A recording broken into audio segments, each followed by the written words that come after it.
están? Bienvenidos a una nueva edición de Mesopé. Recordemos, este es un programa de la Universidad del Pacífico que se transmite en vivo por las plataformas y redes sociales de la Universidad del Pacífico. Y este programa lo que quiere es debatir temas coyunturales con expertos de la universidad. Hoy tenemos a Carlos Parodi, él es profesor e investigador de la Universidad del Pacífico, específicamente de la Facultad de Economía y Finanzas, y también a Alexandra Ames, ella es jefa del Observatorio de Políticas Públicas de la Escuela de Gestión Pública de la Universidad del Pacífico, a quienes les doy la bienvenida. Muchísimas gracias por esta conversación. Muchas gracias, Fío. Bueno, nos hemos juntado porque ayer fue el tan esperado debate del Jurado Nacional de Elecciones. Se trató del debate técnico, estuvo Fuerza Popular, Perú Libre, con propuestas con miras a la segunda vuelta electoral. Han sido 6 bloques, hoy no podemos analizar obviamente todos los bloques, pero vamos a revisar algunos temas importantes, ¿no? Por ejemplo, reforma del Estado y el tema económico. Empezamos, por favor, con ambos. Quisiera saber su opinión. ¿Qué sabor tienen de este debate? ¿Les gustó? ¿No les gustó? ¿Les pareció de repente muy largo? En su opinión, ¿quién ganó por poquitos puntos este debate o este primer debate del Jurado Nacional de Elecciones? Carlos Sali. Bueno, empiezo yo. A ver, en líneas generales, creo que es importante que se den este tipo de debates técnicos en donde no está necesariamente el propio candidato presidencial debatiendo, siendo presente, dueño de las ideas, darnos para los electores que podamos identificar quiénes son los equipos que están detrás de este rostro que normalmente conocemos, ¿no? Digamos que es el caudillo, digamos, ¿no? Solemos votar por rostros, por caudillos, y creo que estos debates son importantes justamente para identificar los equipos. Ahora, he visto mucho discurso, muchas buenas intenciones, pero no, he visto poca capacidad de aterrizarlo a propuestas específicas, ¿no? Seguramente ahora lo vamos a ir desmenuzando, pero Fuerza Popular ha mostrado pues mayor capacidad, aunque todavía le falta, a mi juicio, varias propuestas adicionales para que sea excelente, digamos, pero sí me parece que han tenido al menos una mejor capacidad de convertir estos deseos, digamos, que están en el discurso político en justamente propuestas específicas, ¿no? De política pública. Gracias, Ale, gracias, Fío. Coincido completamente con Ale. Me parece, por un lado, que el debate en sí mismo fue muy largo y, por así decirlo, enredado. Es decir, 8 minutos para que se iban descontando los segundos, un poco enredado. Lo segundo tiene que ver con una cuestión general: ¿qué equipo se vio mejor preparado para el debate? Más allá que lo haya hecho bien o lo haya hecho mal. Mejor preparado estaba largamente el equipo de Fuerza Popular. Independientemente de la postura política que cada uno de los que nos está viendo o oyendo pueda tener. Eso me parece que estuvieron ausentes varios temas. Me parece que se debió ir más, en algunos casos, al grano de cuáles son las políticas y qué impacto se espera que logren y en cuánto tiempo, ¿no? Aterrizar más. Este es un cuasi aterrizaje, pero igual que Ale, sí me parece importante que haya un debate, por lo menos para conocer a las personas que van a estar detrás de cualquiera de los dos que gane la elección del 6 de junio, ¿no? Carlitos, y entrando a los temas, el segundo tema, el segundo bloque importante fue económico, ¿no? Mucho se ha hablado sobre este bloque que lo ganó Fuerza Popular, algunos dicen, ¿no? ¿Quién crees tú que tuvo mejores propuestas? ¿Quién se desempeñó mejor en este espacio y por qué? A ver, a mí me parece que Fuerza Popular tuvo de lejos mejores propuestas. Quién sabe haya sido el bloque en el que más claro se vio que el señor Luis Carranza estaba largamente más y mejor preparado que el señor Pari, ¿no? Creo que la diferencia radicaba en lo siguiente. El señor Pari lo que ha hecho es dar un discurso ideológico sobre, digamos, lo mal que esté el modelo, sin siquiera definir qué cosa es el modelo, ¿no? Es decir, cuál modelo tenemos y a qué cosa se refiere específicamente. Mientras que el señor Carranza lo tuvo más claro, ¿no? Y el asunto es así de claro. La economía tiene que reactivarse. Reactivarse significa volver a crecer. ¿Por qué tiene que crecer? Porque eso genera chamba. Entonces la pregunta pasa a ser, ¿cómo va a crecer? y para eso se plantearon estrategias de inversión privada concentrada en las MIPES, en las micro y pequeñas empresas, y además en programas de muy corto plazo con un impacto fuerte para reactivar la economía. Es decir, la combinación de inversión pública en un inicio con inversión privada en un segundo momento para que así la economía crezca. Ahora bien, ese crecimiento del cual se habló claramente en la propuesta del señor Carranza, nos puede llevar a una mayor calidad de vida en la medida que eso se acompañe con una reforma en la gestión pública, de la cual seguramente Ale se puede explayar mucho más, ¿no? Pero, en resumidas cuentas, sí me parece que ahí sí hubo un triunfo por goleada, digamos, futbolísticamente hablando, del señor Carranza sobre el señor Pani. Ale, ¿tú qué opinas sobre este primer bloque? Hubo varias propuestas sobre el tema de pobreza. ¿Quién crees que estuvo mejor preparado? Sobre el bloque de economía y pobreza, te refieres, ¿no? No, es que definitivamente el señor Carranza pues conoce su sector, ¿no? Ha sido ministro, maneja muy bien las políticas desde adentro, desde afuera, ha estado en una multilateral últimamente, entonces ha estado además manejando el ministerio en momentos de booms económicos, entonces evidentemente pues ha podido surfear sin problemas en comparación del señor y bueno, ha sido muy emocional, ¿no? Ha tenido un discurso más de deseos, pero no necesariamente ha podido aterrizar en el cómo, que justamente es lo que más le preocupa a la gente, ¿no? ¿Qué cosas se piensa hacer desde el proyecto económico de Perú Libre? Eso todavía no ha quedado claro, no se ha hablado de estatización ni de nacionalización esta vez, sin embargo no ha quedado claro en realidad cuál va a ser ahí creo que se han cuidado más bien de no dar estos mensajes, pero tampoco queda claro exactamente entonces cómo se va a hacer, ¿no? Y en materia de pobreza, pues evidentemente hay temas de inversión, como shocks de inversión social, digamos, muy importantes para la reactivación, que ya les mencionó Carlos. Por un lado, los de corto plazo, que son estos programas de empleo temporales, que hay evidencia de que esto ayuda en momentos de crisis, pero que evidentemente no pueden ser sostenibles o no deberían ser sostenibles, porque lo que se trata es de mejorar las capacidades de las personas. Y ahí eso se combina con la propuesta que hace Ecofide, por ejemplo, de invertir, no recuerdo la cantidad, pero me parece que era algo de 1.500 millones de soles, pero no recuerdo el monto,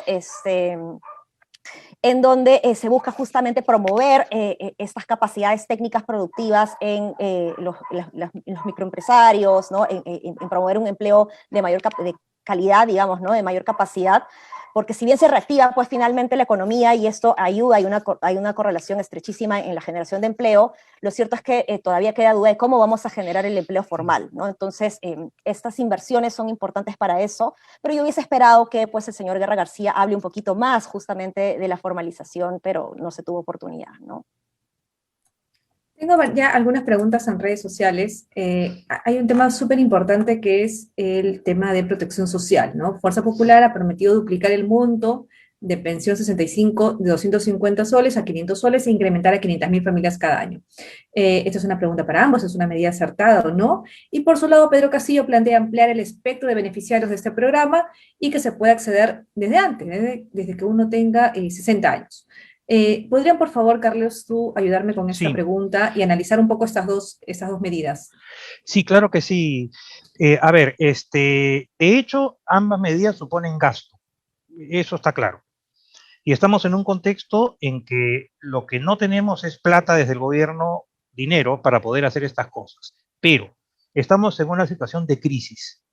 Y si algo muestra la historia económica, es que en situaciones de crisis hay que gastar un poco más, así sea con algo más de deuda, porque si tú esperas la reforma tributaria o la reforma del Estado, eso por naturaleza toma un poco más de tiempo. Entonces, sí, en estas situaciones de crisis hay que ir en apoyo inmediato de la gente que más necesita. A mí me parece que la propuesta de duplicar, digamos, pensión 65 por un periodo de tiempo, mientras la crisis dura, me parece una opción válida. Eso se puede hacer. Bajar a 60 años, pues no estoy tan seguro, porque la bajada de 65 a 60 sí implica un aumento muy grande de población. y de población que en este momento se encuentra trabajando. Entonces, puede ocurrir que generes un incentivo perverso, ¿no? En el sentido de decir, hasta los 60 trabajo y de ahí espero en mi casa mi cheque, ¿no? Por decirlo de alguna manera. Entonces, lo que habría que precisar ahí es lo siguiente. Número uno, si estas ideas son temporales o no son temporales. Punto número uno. Punto número dos, esto va a suponer mayor gasto. Por lo tanto, ¿ese dinero de dónde va a salir? ¿Nos vamos a endeudar un poquito más? Pregunta uno. ¿O vamos a chocolatear el presupuesto para sacarle a alguien para poner el dinero en esto de acá? Esas son mis apreciaciones de esta propuesta, ¿no? De estas dos propuestas. Mira, sobre pensión 65, yo creo, Fiorella, que se ha puesto en agenda este tema tanto de pensión 65, de duplicar el monto, como de pensión 60, porque se habla de la necesidad de trabajar un sistema, reformar un sistema de pensiones, ¿no? Entonces creo que esto es un debate que se tiene que dar de todas maneras, más allá de que si se sube, se duplica o se baja la reducción, porque pensión 65 está orientado para personas adultos mayores en situación de pobreza extrema. Entonces, cuando el señor Carranza dice que va a aumentar cada 500.000, cada año 500.000, habría que ver cuál es la población de pobreza extrema, adultos mayores que se encuentran en esa cantidad, ¿no? Entonces, yo hubiese querido que en un momento hubiese preferido que en un momento de crisis como el que tenemos, se apueste más por proyectos o programas sociales que han mostrado un gran impacto para mejorar las capacidades de las personas. Y, por ejemplo, Jacuwiña, que es un programa que no se discute en el debate, no lo he escuchado todavía por ninguno de los dos, es un programa que promueve las mejoras de capacidades técnicas y productivas en los agricultores para mejorar sus ingresos. Hay una evaluación de impacto, hay varias en realidad evaluaciones de impacto rigurosas que demuestran que efectivamente este programa funciona, ¿no? Sin embargo, este programa tiene presupuesto solamente para llegar al 10% de la población objetivo. Hubiese sido interesante que más bien, si se va a hacer un shock de inversión social, que se promueva, por ejemplo, por apostar por aquellos programas que muestran una gran efectividad en generar no solamente un alza en los ingresos, sino también la autonomía o el desarrollo de capacidades propias para que cada campesino se pueda agenciar luego en el futuro en una mejor calidad de vida, en una mejor gestión, digamos, empresarial de sus cosechas, ¿no? Básicamente eso. Precisamente si hablamos del Estado, el primer bloque trató sobre la reforma del Estado, Ale, y justo yo estaba revisando lo que se dijo para un poco hacer las consultas, hacer las preguntas, pero las que la verdad es que no encontramos muchas propuestas en ese primer bloque, ¿no? Se dedicaron mucho a darse golpes una frente a la otra y no hay muchas propuestas de las que podríamos analizar. Sin embargo, hay algunas cosas que podríamos comentar, ¿no? Por ejemplo, Fuerza Popular ha asegurado que va a otorgar a las municipalidades facilidades para inversión con un plan de apoyo financiero con vigilancia ciudadana. ¿Esto crees tú que es un plan factible? Mira, es un esquema que puede ser bien interesante para fortalecer las capacidades en los municipios y fortalecer además una ciudadanía activa que pueda ayudar a que los municipios tengan una mejor gestión. Ya tenemos experiencias con, por ejemplo, los CLAS, que son estos comités locales de acción para la salud, digamos, en donde la propia ciudadanía va siendo, es usuaria, pero a la vez veedora, digamos, de que el sistema funcione muy bien. Desde el punto de vista de las obras de infraestructura, los núcleos ejecutores, también en donde participan la ciudadanía, la misma comunidad, digamos, genera esta fiscalización adecuada que reduce las posibilidades de corrupción, ¿no? Entonces, siempre va a ser muy, muy bueno que se promueva este tipo de proyectos desde las municipalidades y con la gente, ¿no? Con la participación ciudadana, ¿no? Creo que es una propuesta bastante interesante. También ha tenido una de gobierno digital, digamos, que también es importante. Pero luego, evidentemente, pues empezaron los ataques y ya no se pudo conocer mucho del otro lado, más allá de la necesidad de descentralizar, que queda claro que necesitamos generar mejores capacidades en los gobiernos intermedios y locales, pero no queda claro cómo desde Perú Libre se busca realmente descentralizar, ¿no? En el plan de gobierno se propone la creación de regiones federales, digamos, con absoluta autonomía, en donde cada uno decide su presupuesto, donde va a haber un MEF que decide, ¿no? Cada uno de manera autónoma, y esto pues en realidad puede sonar bien al elector, pero en la práctica pues no va a funcionar muy bien, ¿no? Entonces creo que tenemos que ser capaces de que tenemos que generar cada vez más, evidentemente, capacidades en los gobiernos intermedios y locales, pero ayudando o orientando una adecuada redistribución del gasto en función a las necesidades de cada territorio, ¿no? Muy bien, Ale, muchísimas gracias por la respuesta. Tengo una pregunta de Gaby Wharton. Dice, más allá de pensión 65, bono COVID de 10.000 soles, Carranza ha ofrecido varios programas, muchos para mi gusto, pero que si los hubiera propuesto otras candidatas, de repente no le hubieran hecho tanto caso. ¿Qué tan viables son? Pregunta, en la medida que no se tiene tanto dinero. Habla sobre el tema de caja, el tema de endeudamiento. Las propuestas que se han dado el día de ayer entre ambos candidatos, ¿están realmente pensando en la caja que tenemos y el endeudamiento al que podríamos acceder, Carlos? A ver, acá hay dos formas de financiar esos esfuerzos, más allá, y por eso me refiero directamente a la pregunta indicada. Hay dos formas de financiar cualquier gasto. O reasignas el dinero dentro del presupuesto de ser posible, es decir, le quitas a alguien para poder poner el dinero en esto de acá, o segundo, asumes un poco más de deuda. La deuda pública como porcentaje del PBI en Perú es 35% a diciembre de 2020, ¿no? Según los organismos internacionales, Perú tiene holgura fiscal, es decir, lo que se ve, lo que se lee del Perú en los organismos internacionales es que Perú sí se puede endeudar un poco más. Yo lo que digo es que hay que ser conscientes que si tomamos más deuda, después hay que pagarla, ¿ok? Pero que pase de 35 pues a 37 o 36, no creo que sea mayor problema, siempre y cuando tengamos en el Ministerio de Economía a una persona que, digamos, busque un manejo fiscal responsable, ¿no? Hay que entender que estamos en una situación de crisis. Y en una situación de crisis como la que estamos ahora, hay mucha gente que ha perdido su empleo, hay mucha gente que literalmente no tiene que comer. Entonces me parece que hay que apoyar, me parece que hay que ayudar, que es el momento ahora.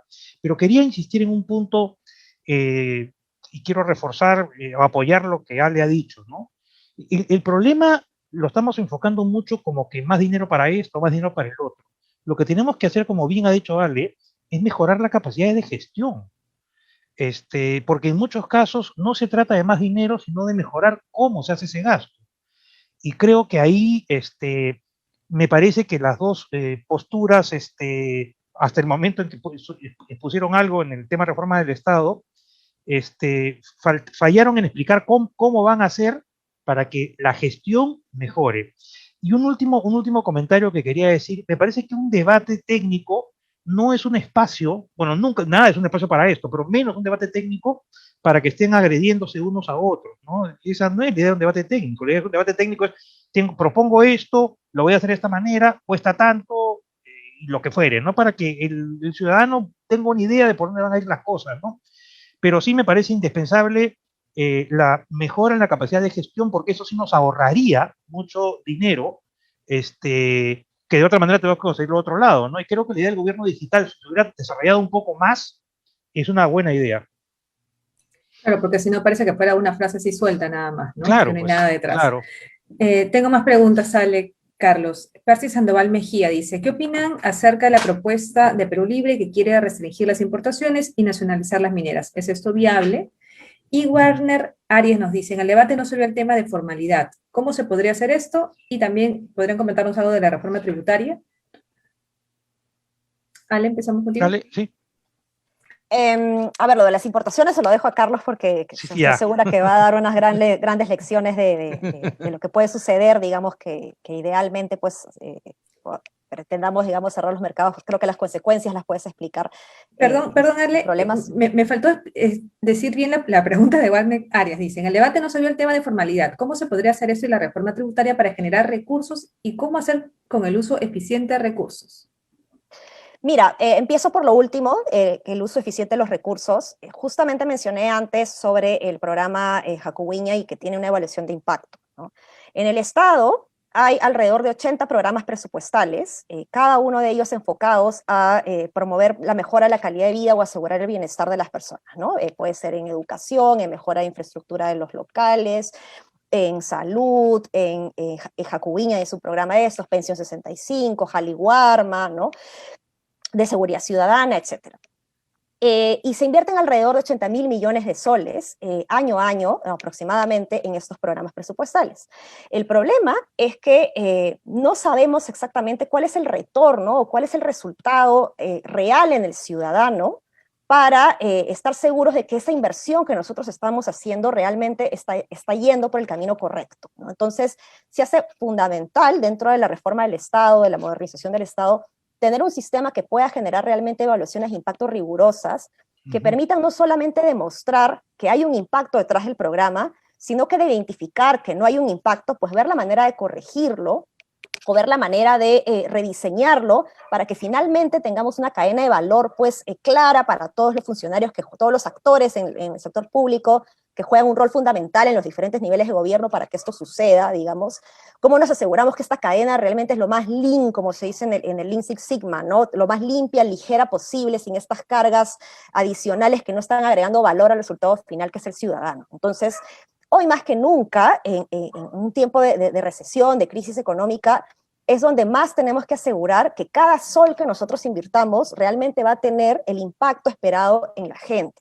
Y eso no lo vamos a poder hacer si es que no estimamos realmente los impactos y no monitoreamos cada paso que vamos dando en función a estos resultados internos que vamos logrando en los programas, ¿no? Ale, ¿y por qué en nuestro país no se revisa esto? O sea, ¿por qué no hay una revisión del impacto? Y en otros países, en todo caso, ¿cómo se hace? O sea, danos un ejemplo así fácil como para poder entenderlo. Hay un avance respecto a los programas, a los presupuestos por resultados, pero algunos programas presupuestales se quedan respondiendo, digamos, sí, respondiendo a las preguntas del MEF en resultados intermedios, es decir, se capacitaron a 1.500 docentes, ¿no? ¿Qué logré con este dinero? Capacitar a 500.000 docentes este año. Entonces, el MEF dice, perfecto. El problema es que no sabemos exactamente qué resultado hemos tenido con esa capacitación de estos 500.000 docentes. ¿Mejoramos el rendimiento educativo de los alumnos? Sí, no. Eso es lo que hay que ver, ¿no? Entonces, justamente la cadena de valor no se construye de una manera fluida hasta el ciudadano, sino que nos quedamos en aquello que a la interna podemos controlar, como hacer talleres de capacitación, etcétera, ¿no? Entonces, la clave está en no quedarnos en el resultado intermedio, sino ir hacia el impacto. Y eso, pues, en otros países funciona muy bien, en Nueva Zelanda y coincidentemente otros países que han tenido una muy buena gestión en el COVID, por ejemplo, tienen este sistema de generar este paso por paso, ¿no? Y lo otro es que tampoco hay mucha claridad respecto a cuánto es el costo por ciudadano o por beneficiario que necesita este programa social, ¿no? Entonces no hay mucha claridad respecto a cuánto cuesta sacar un niño de la anemia, cuánto cuesta sacar un niño de la anemia en Lima, en Nauta, digamos, cuyo acceso es totalmente distinto al de Lima, ¿no? Cuánto cuesta sacar un niño de la anemia en Chumbivilcas, ¿no? Entonces la inversión de cada programa social se debe asignar también en función a esto, ¿no? Y en Chile ha habido varios avances también justamente de asignación por territorio, pero también por cantidad de usuarios que necesitan de este programa, ¿no?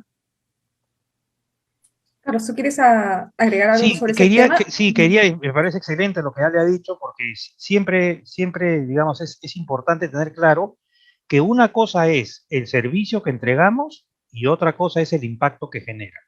Es decir, si yo digo, por ejemplo, voy a asignar o voy a subir el sueldo a 500.000 de maestros, ¿ok? Ese no es el impacto. El impacto está medido por el rendimiento que los niños tienen como consecuencia de ese aumento.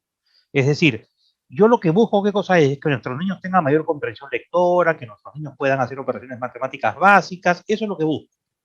Pero el hecho de decir voy a meter más dinero, voy a contratar más profesores, voy a hacer lo siguiente, son como insumos nada más.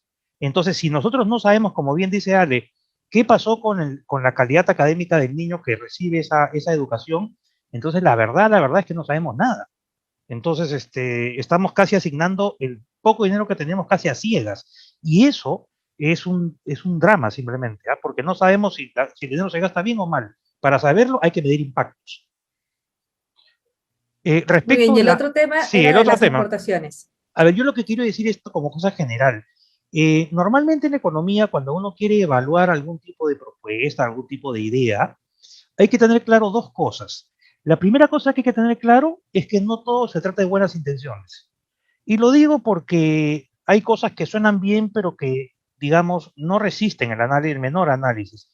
Y el segundo elemento es que para poder, digamos, saber algo parecido a los impactos, para saber si es que esto funciona o no, debemos basarnos en la evidencia empírica.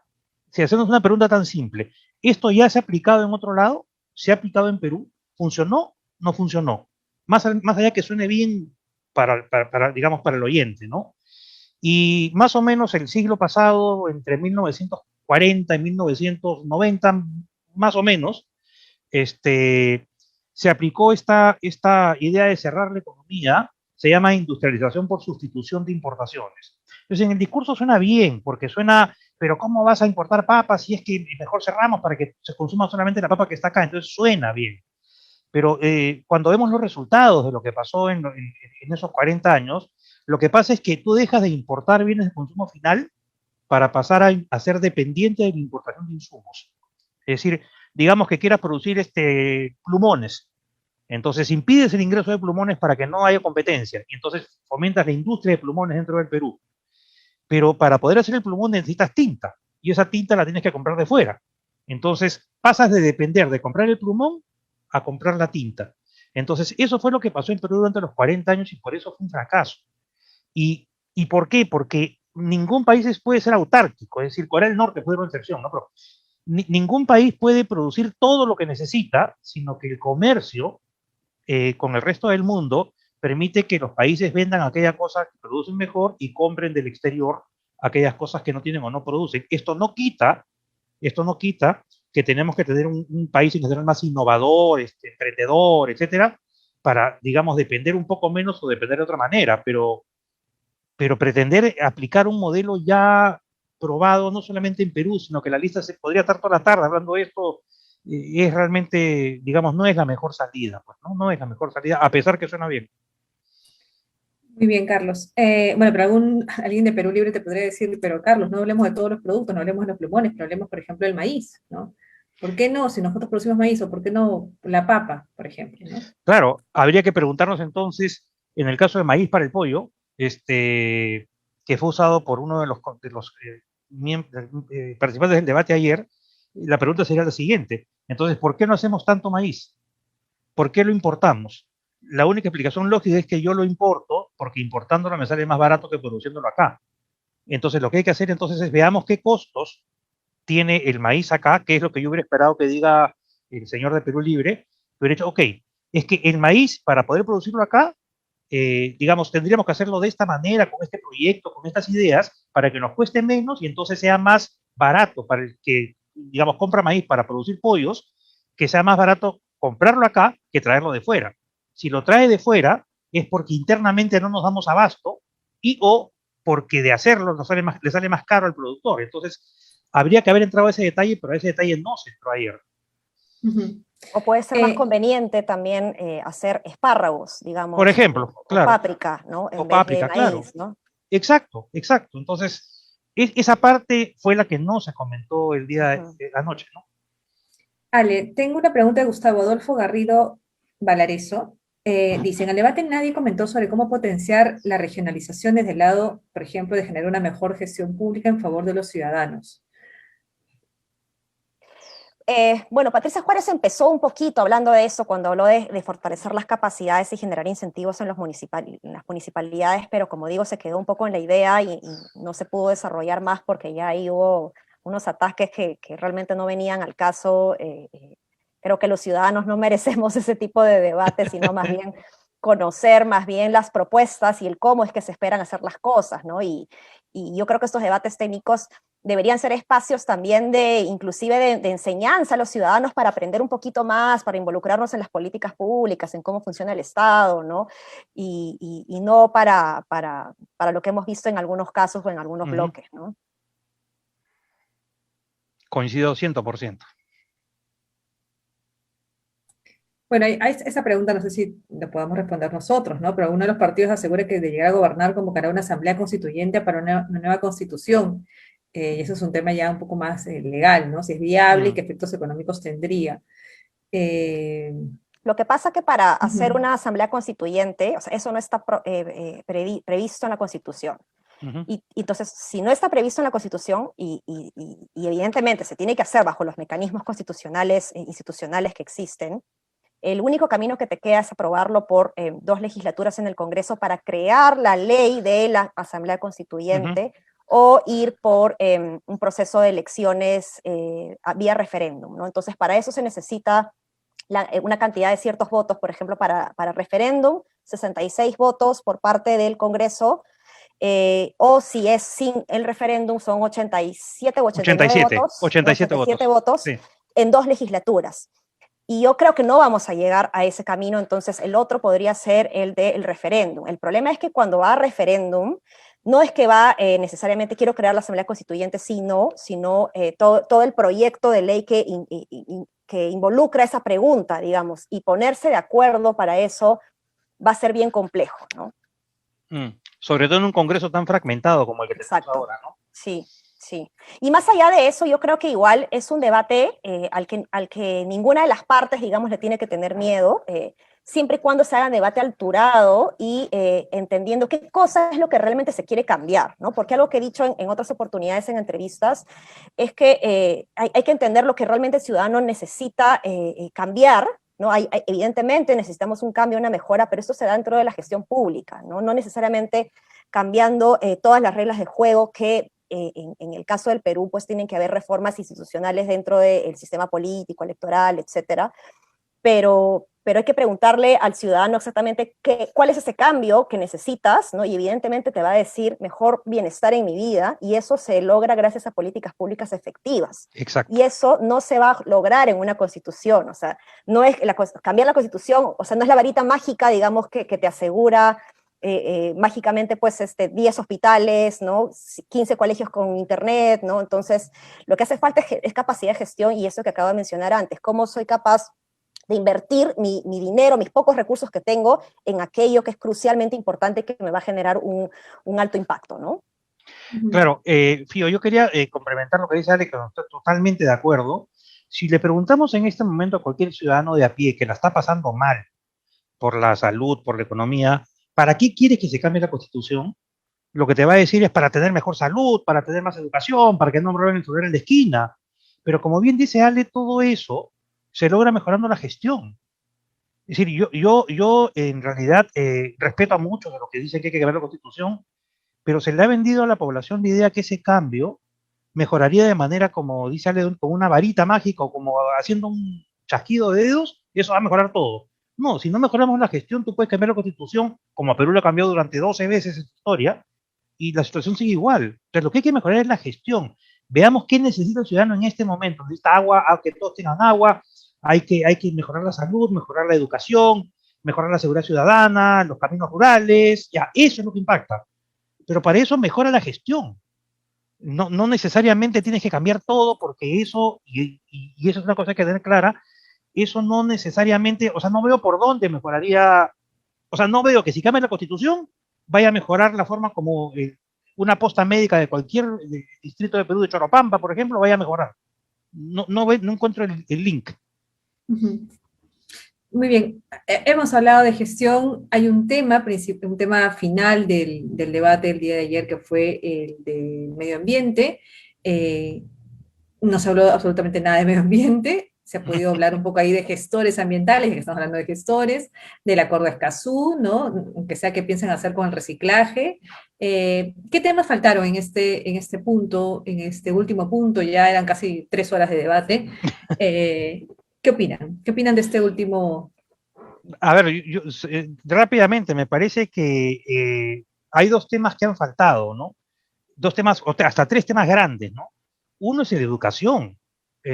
O sea, no puede ser que en un debate de ese nivel no esté educación. 2. Pero no estaba planteado, ¿no, Carlos? Ni siquiera estaba planteado en el formato. Uh-huh. Por eso eso es un comentario más general, ¿no? Educación tenía que haberse tocado. Lo segundo, creo que debió ser un tema casi separado, la reforma tributaria, ¿no? El tema tributario es un tema fundamental en el Perú, porque está amarrado al tema de cómo formalizar, ¿no es cierto? Cómo formalizar y cómo evitar que quienes no pagan impuestos judicialicen el proceso para que se quede ahí durmiendo los sueños justos, ¿no? Y el tercer tema que estaba, pero que no se tocó, fue el tema de medio ambiente. Es decir, ese sí estaba.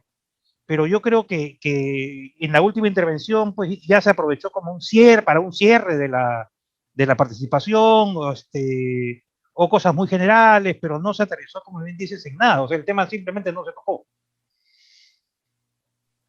Sí, bueno, y o sea, ha sido lamentable, ¿no? Por ambos lados que no se ha podido aprovechar un tema tan importante como el medio ambiente y sobre todo linkearlo con el crecimiento económico Sí. sostenible, ¿no?